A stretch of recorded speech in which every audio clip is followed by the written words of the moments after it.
Friends, हम जो है चैप्टर 9 कर रहे हैं क्षेत्र त्रिकोणमिति के कुछ अनुप्रयोग। इसके हमने एक्सरसाइज कंप्लीट कर लिया। अब इसके एग्जाम्पल रहेंगे और कुछ ही बस 3 एग्जाम्पल बाकी है। एक एग्जाम्पल मैं अपनी तरफ से आपको एक्स्ट्रा कराऊंगा। चलिए तो आइए देखते हैं। एग्जाम्पल नंबर 4 तक हमने पिछली क्लास में कर चुके थे। एग्जाम्पल नंबर 5 पर आते हैं।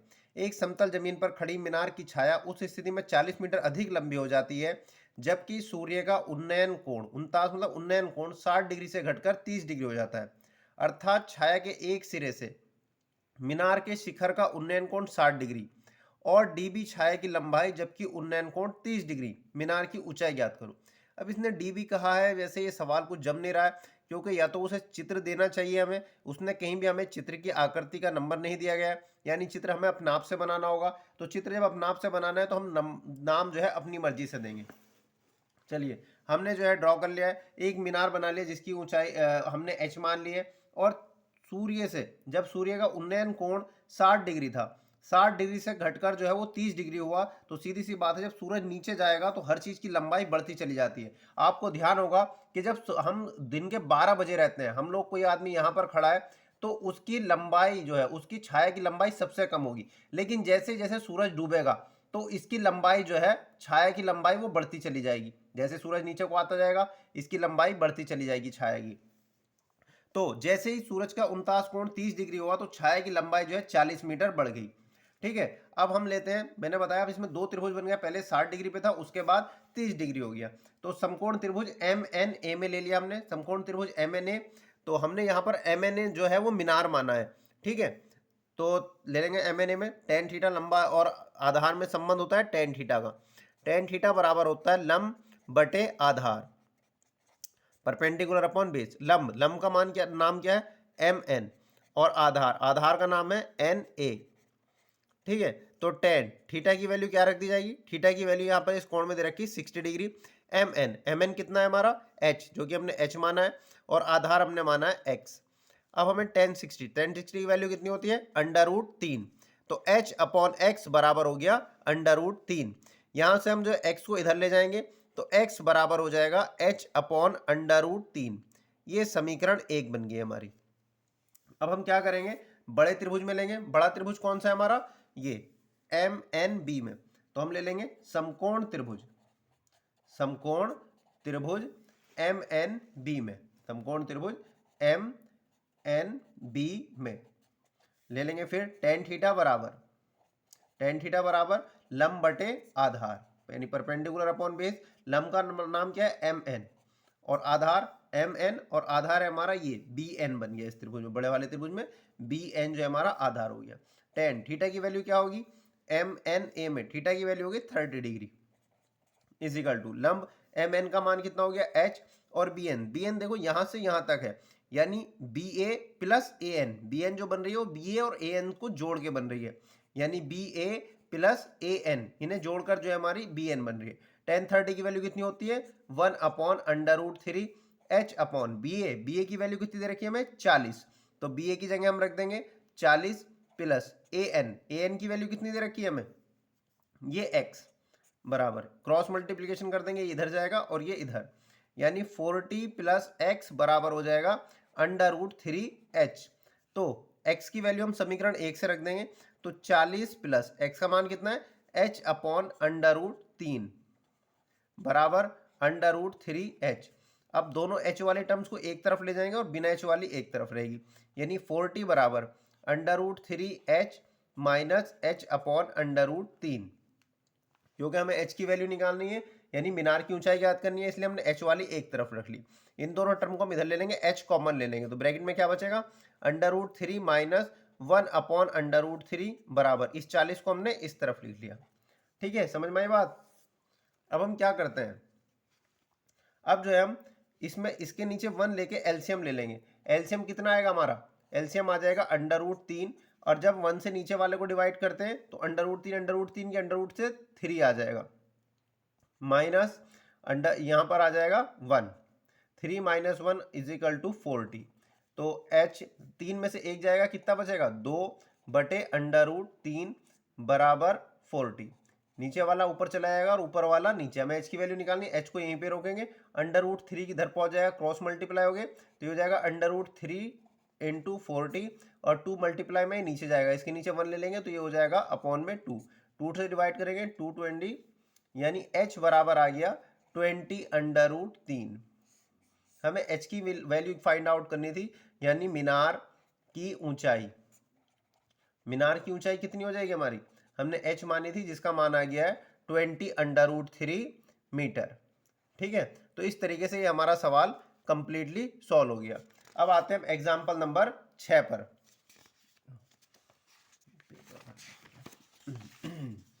Example number 6। एग्जाम्पल नंबर 6 क्या कह रहा है, चलिए बुक से पढ़ते हैं। एग्जाम्पल नंबर 6 में कह रहा है, एक बहुमंजिल भवन के शिखर के देखने पर 8 मीटर ऊंचे भवन के शिखर और तल के अवनमन कोण 30 डिग्री और 45 डिग्री है। बहुमंजिल भवन की ऊंचाई और दो भवनों के बीच की दूरी ज्ञात करो। हमें दो बिल्डिंगें दे रखी है, यानी दो भवन दे रखे हैं, दो घर, एक मंजिल है और एक बहुमंजिल। तो सीधी सी बात है, जो एक मंजिल होगा वो छोटा होगा भवन जो होगा, और जो बहुमंजिल होगा वो बड़ा होगा। बहुमंजिल को कह दिया हमने बी एम, बहुमंजिल। ठीक है, ये है बहुमंजिल, बहुमंजिल बी एम बहुमंजिल हो गया। और जो हमारा ये छोटा वाला है जो सिंगल भवन है, इसे हमने कह दिया सी डी, ये हमारा भवन है सिंगल भवन, ये सिंगल मकान होते हैं। अब हमारा सवाल क्या कह रहा है, एक बहुमंजिल भवन के शिखर से देखने पर, यानी कोई आदमी यहाँ पर खड़ा हुआ देख रहा है और वो देखने पर 8 मीटर ऊंचे भवन, यानी इसकी ऊंचाई भी दे दी हमें छोटा वाले भवन की 8 मीटर, इसकी ऊंचाई कितनी दे दी है 8 मीटर भवन के शिखर और तल के अवनमन कोण, यानी पहले उसने क्या देखा, इसके शिखर को देखा, तो इसके शिखर से अवनमन कोण, यानी ऊपर से जब नीचे देखते हो तो अवनमन कोण बनता है, तो कोण कितना डिग्री का बन रहा है, पहले 30 डिग्री, कितने का बना 30 डिग्री। यहाँ पे इसके समांतर एक लाइन खींच लेंगे तो ये वाला कोण भी 30 डिग्री हो जाएगा।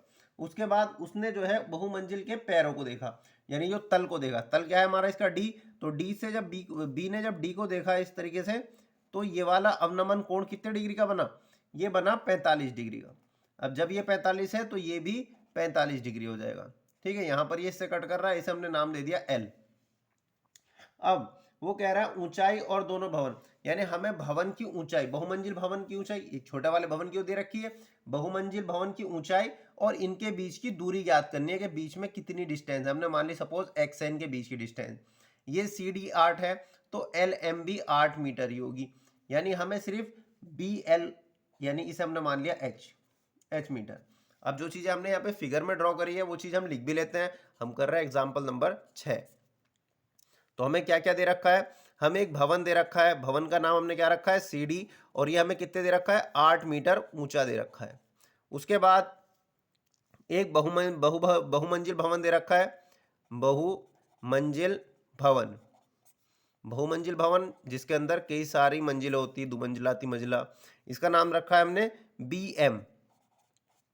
इसकी ऊंचाई कितनी दे दी हमने इसकी ऊंचाई मान ली है h+8, क्योंकि h+8, h यहाँ से यहाँ तक की है bl और l से m तक की लंबाई दे रखी है हमें 8, तो h+8 मीटर हो गई इसकी बहुमंजिल भवन की ऊंचाई।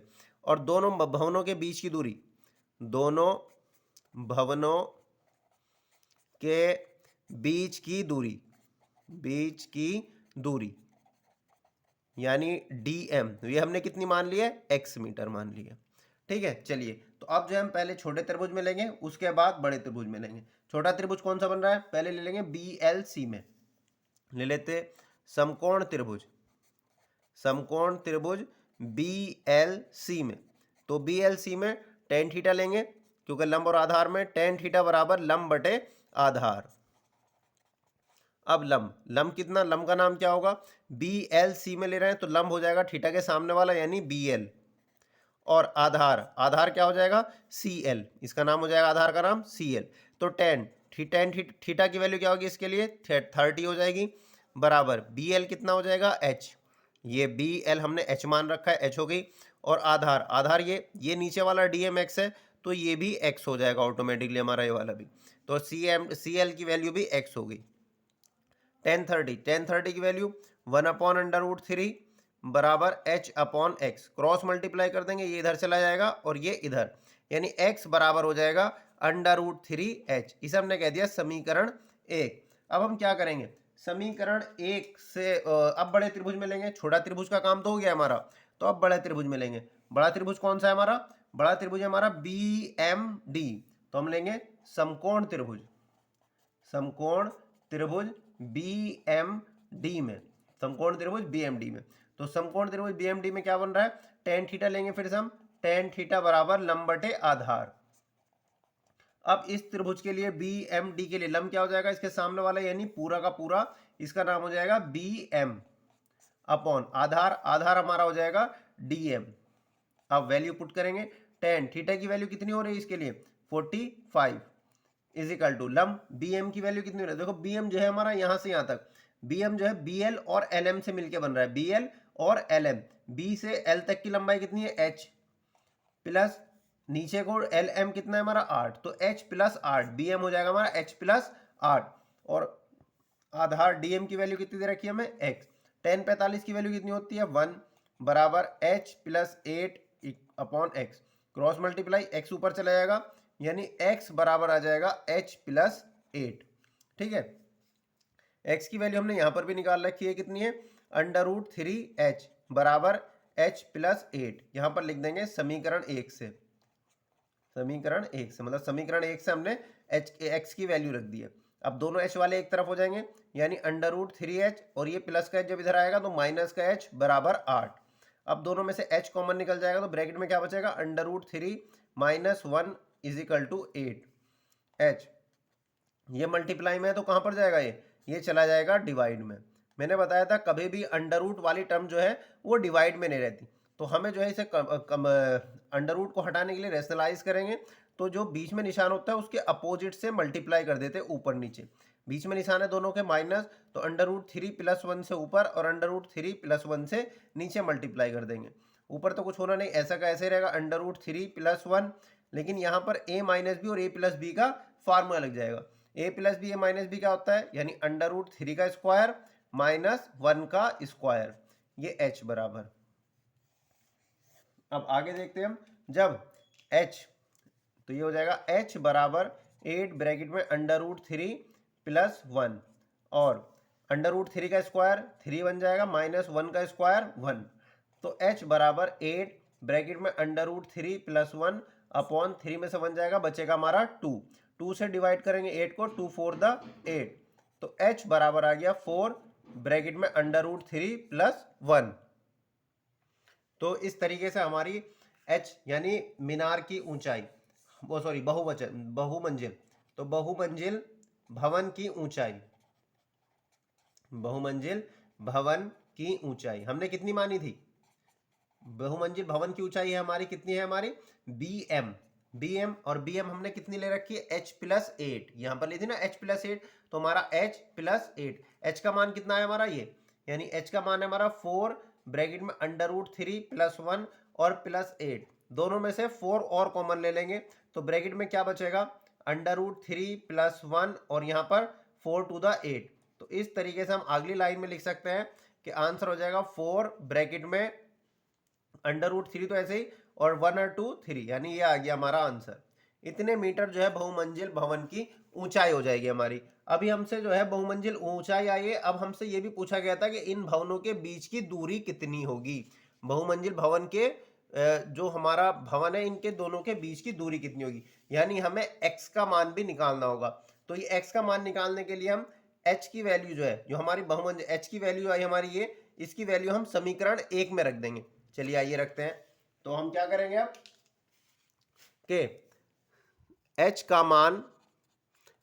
का मान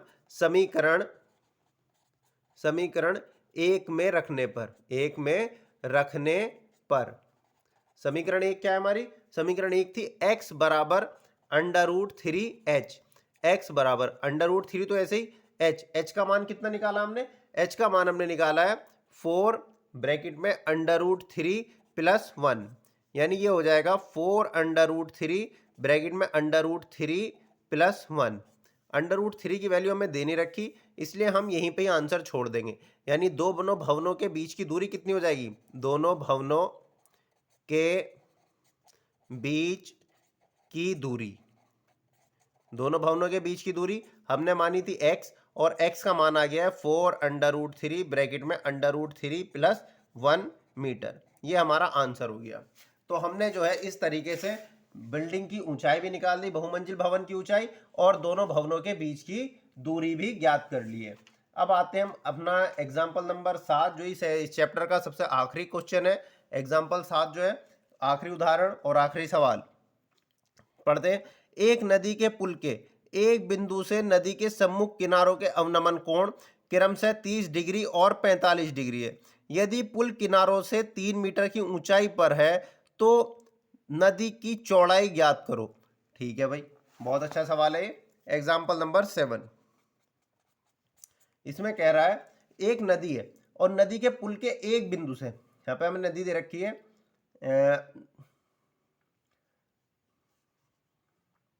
ये बना दी हमने नदी। ठीक है, अब नदी का जो है, नदी का कोई एक बिंदु है, पुल जो रहेगा, पुल इस तरीके से होगा, ये बना दिया हमने पुल भी भाई सेमी सर्कुलर।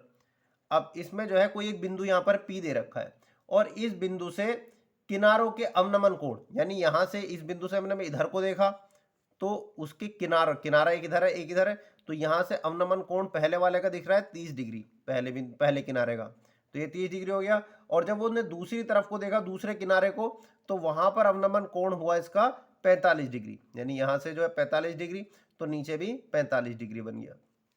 उसके बाद ये कह रहा है यदि पुल के किनारों 3 मीटर की ऊंचाई पर नदी हो, यानी ये जो किनारे इनके बीच में जो है, जो ऊंचाई दे रखी है, ऊंचाई तो ये होगी नदी की, तो ये दे रखी है हमें 3 मीटर, नदी की ऊंचाई 3 मीटर है।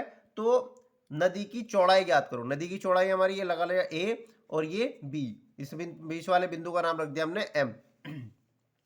यानी हमें नदी की चौड़ाई बतानी है, नदी की चौड़ाई। अब नदी की चौड़ाई कौन सी होगी, ये AB, और AB किस किस से मिलकर बन रही है, AM और MB से, यानी AM plus MB।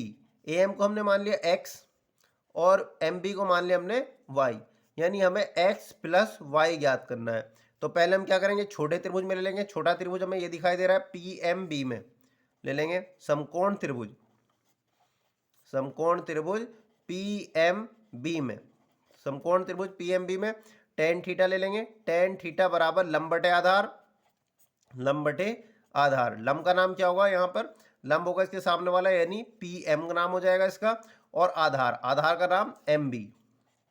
Value put करेंगे, tan थीटा की वैल्यू इसके लिए होगी 45 डिग्री। आधार, आधार यानी वो सॉरी लंब, लंब है PM की वैल्यू कितनी दे रखी है 3 अपॉन MB हमने मान रखा है Y। अब tan 45 की वैल्यू कितनी होती है, tan 45 की वैल्यू होती है हमारी 1, तो tan 45 की जगह हमने रख दिया 1 बराबर यहाँ पे 3 अपॉन Y, Y इधर चला जाएगा, यानी Y बराबर आ गया हमारा 3। अब आते हैं हम बड़े त्रिभुज में लेंगे, समकोण त्रिभुज PMA में, समकोण त्रिभुज PMA में। तो PMA tan थीटा लेंगे, tan थीटा बराबर लंब बटे आधार। तो लंब का नाम क्या हो जाएगा, लंब PM हमने ले रहे हैं PMA में, लंब हो गया PM और आधार हो जाएगा हमारा AM। तो tan थीटा की वैल्यू कितनी हो जाएगी, थीटा हो गया हमारा 30 डिग्री, यहाँ पर रखेंगे 30, और PM हमारा 3 और AM हमने माना था X। tan 30 की वैल्यू कितनी होती है 1/√3 is equal to 3/x, cross multiply, ये इधर, यानी X बराबर हो गया 3/√3। हमें नदी की चौड़ाई बतानी थी, तो नदी की चौड़ाई, नदी की चौड़ाई यानी X प्लस Y मानी हमने, X का मान कितना आ गया है 3/√3 प्लस Y का मान कितना आया है 3 कॉमन आ जाएगा, तो ब्रैकेट में बचेगा √3 प्लस 1, क्योंकि इसकी मल्टीप्लाई में 1 लिख लेंगे, 3 बाहर चला जाएगा तो √1 बचेगा। तो ये इतने मीटर जो है हमारी नदी की चौड़ाई आई, तो ये हमारा आंसर आई है। इस तरीके से ये चैप्टर हमारा आज कंप्लीट हो गया है। लेकिन एक सवाल मैं अपनी तरफ से आपको कराना चाहूँगा, जो कि आता है और आपकी एनसीईआरटी बुक में नहीं दे रखा, और काफ़ी अच्छा सवाल है और इसमें फिजिक्स का यूज़ भी होता है। मैंने लिखा हुआ है ये सवाल, देखिए एक बार मैं बताता हूँ। एक बिंदु जो कि समुद्र तल से 60 मीटर की ऊंचाई पर है, यानी कोई समुद्र तल दे रखा है, हम बना लेते हैं ये समुद्र तल है, ठीक है। अब समुद्र तल के कोई बिंदु दे रखा है यहाँ पे P, और ये समुद्री तल से जो ना 60 मीटर की ऊंचाई पर है, 60 मीटर की ऊंचाई पर है। से एक बादल, अब यहां पर जो हमारा एक बादल है बादल का, सॉरी कहां पर है, हाँ, से एक बादल का उन्नयन कोण 30 डिग्री, यानी यहां से हमने उस बादल को देखा तो हमारा कोण बना 30 डिग्री, तथा बादल की छाया का जो समुद्र के तल के अंदर बन रही है, अब समुद्र तल यहां पर है, जगह छाया को देखेंगे हम तो छाया जो है वो समुद्र तल के यहां पर ना बन के जितनी ऊंचाई पे होती है उतनी ही गहराई पे बनेगी, यानी अगर h मीटर ये ऊंचा है यहां से यहां तक तो h मीटर ही नीचे गहराई में भी बनेगी। ये साइंस का रूल होता है, फिजिक्स का। जैसे ये मिरर का काम करता है, हमारा जो समुद्र है मिरर का काम करेगा। मिरर में क्या होता है, आपने फिजिक्स में पढ़ा होगा कि जितनी डिस्टेंस पे अगर जो हम खड़े हैं, अगर जो हम 5 मीटर दूर मिरर से खड़े हैं तो हमारी इमेज जो है वो 5 मीटर अंदर ही बनेगी। तो वही रूल्स जो है यहाँ पर हमारा अप्लाई हो रहा है कि अगर हमारे बादल की ऊंचाई h है तो h मीटर ही नीचे हमारी छाया बनेगी, यानी हमें जो बादल दिखाई देगा वो h मीटर से h मीटर ही नीचे दिखाई देगा। तो आगे पढ़ते हैं हम, क्या हम बादल की छाया का जो कि समुद्र तल पर बन रही है उसका अवनमन कोण। अब तुम ऊपर है, हम ऊपर से जब नीचे देखेंगे तो हमारा कोण बनेगा अवनमन, अब छाया बनेगी इधर यहां पर, तो उसका अवनमन कोण कितना दे रखा है 60 डिग्री तो ये इधर से इधर आगे बढ़ा देते, ये बन गया हमारा एंगल 60 डिग्री, इसे भी नीचे बढ़ा लेते नीचे। तो ये तो हमारा समुद्र तल। अब हम इनका नाम रख देते हैं पॉइंट पी, इसका नाम रख लिया हमने बी, इसे सी कह दिया, इसे डी, ई, एफ और इसे कह दिया जी। ठीक है, कुछ भी नाम रख सकते हैं जो भी अच्छा लगे। तो अब हमारा क्या है, हमें जो है ये ऊंचाई बतानी है, ये 60 है तो इधर वाला भी ये 60 मीटर हो जाएगा भाई, यानी हमारा पी बी यानी जो पॉइंट की ऊंचाई दे रखी है वो हमें 60 मीटर दे रखी है, तो ये जो है हमारी एफ ई बन जाएगा, एफ ई भी 60 हो जाएगा।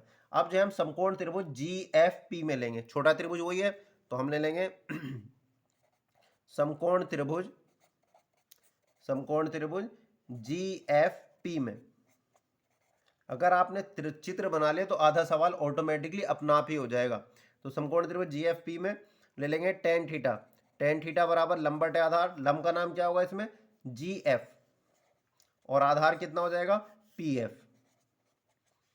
तो टेन थीटा की वैल्यू कितनी हो जाएगी 30, जी एफ की वैल्यू देखो ये पूरा एच है और यहां से यहां तक 60 है, तो यहां से यहां तक यानी हमारा जो है देखो जी ई जो है वो है पूरा का पूरा एच, और जी किस में टूटा हुआ है हमारा, जी टूटा हुआ है जी एफ प्लस एफ ई, ये दोनों मिलके बना रहा है एच, और जी एफ हमें निकालना है प्लस एफ ई की वैल्यू कितनी है हमारी 60, क्योंकि हमने बता दिया एफ ई 60 मीटर के बराबर है, बराबर एच, तो जी एफ बराबर हो जाएगा एच माइनस 60, तो जी एफ की वैल्यू रख देंगे हम यहाँ पर H minus 60 upon F, P F की वैल्यू हमें देने रखी है, हमने मान ली ये एक्स मीटर है, यानी बादल से जो बिंदु है वो एक्स मीटर की दूरी पर है, हमने मान लिया एक्स, यानी 1030 की वैल्यू हो जाएगी 1/√3 बराबर एच माइनस 60 अपॉन एक्स। ये क्रॉस मल्टीप्लाई कर लेंगे हम, तो x बराबर √3 इधर से लाएगा √3 एच माइनस 60। ठीक है, अब जो हम आगे बढ़ते इसमें हम क्या करेंगे, अब हम लेंगे अब बड़े त्रिभुज में, इस इक्वेशन 1 कह दी, बड़ा त्रिभुज कौन सा बन रहा है हमारा पी सी डी, तो हम ले लेंगे समकोण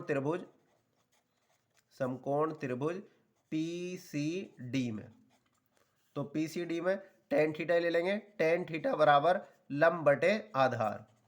ठीक है, अब पी सी डी में लंब कौन सा होगा, इसके सामने वाला ये हो रहा है पी सी, यानी इसका लंब का नाम हो गया पी सी, और आधार कौन सा है हमारा सी डी, तो टेन थीटा की वैल्यू कितनी रखी जाएगी, थीटा बन रहा है हमारा यहाँ पे 60 डिग्री इस त्रिभुज में, और लंब पीसी का मान कितना होगा, देखो पीसी जो हमारी बन रही है वो P B plus B C बन रही है, यानी P B plus B C upon आधार हमारा वही सी डी, यानी हमने ऊपर वाला एक्स लिया था तो नीचे वाला भी ये एक्स हो जाएगा, यानी सी डी का मान एक्स हो जाएगा, टेन 60 का मान √3 पी बी कितनी है हमारी, पी बी हमें बिंदु दे रखा था समुद्र तल से ऊंचाई, यानी वो दे रखी थी 60 प्लस बी सी कितना है हमारा यहाँ से यहाँ तक, ये हमने इधर एच माना है तो ये भी एच ही हो जाएगी, यानी जो हमारी इमेज बन रही है उसके बराबर एच अपॉन एक्स का मान हम पता नहीं, इधर इधर क्रॉस मल्टीप्लाई कर देंगे, यानी हो जाएगा √3x बराबर 60 प्लस एच।